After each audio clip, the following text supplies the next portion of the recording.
What are the differences in maintenance requirements between AGM and gel batteries? Hello and welcome to today's topic.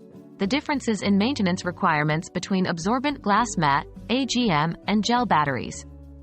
Both types are known as VRLA, valve-regulated lead acid, batteries and are commonly used in a wide array of applications. But when it comes to maintenance, there are some key differences that you should be aware of. Today, we'll shed light on these important distinctions. What is AGM battery maintenance like? AGM batteries are known for their low maintenance design. One of the main features of AGM batteries is that they are sealed, which means there is no need for water addition. This eliminates the need for regular checks of electrolyte levels. Unlike flooded lead-acid batteries, AGM batteries do not need an equalization charge and so require less regular maintenance in this aspect.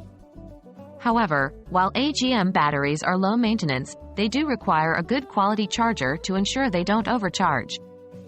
Overcharging can damage the battery and reduce its lifespan.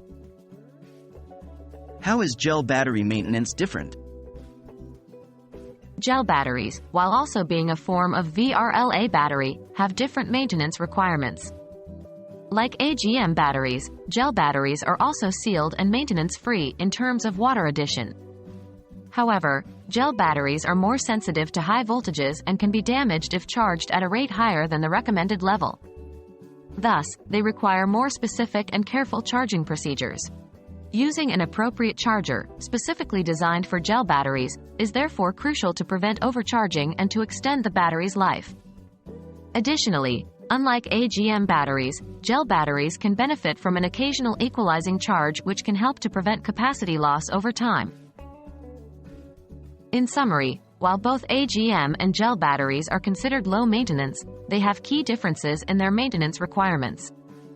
AGM batteries need a good quality charger to prevent overcharge but do not require equalization. On the other hand, gel batteries require specific chargers and can benefit from occasional equalization, but they are more sensitive to overcharging. Remember, proper maintenance according to the battery type can significantly extend the life of your battery. We hope this video has been helpful in understanding these distinctions. Until next time, stay charged.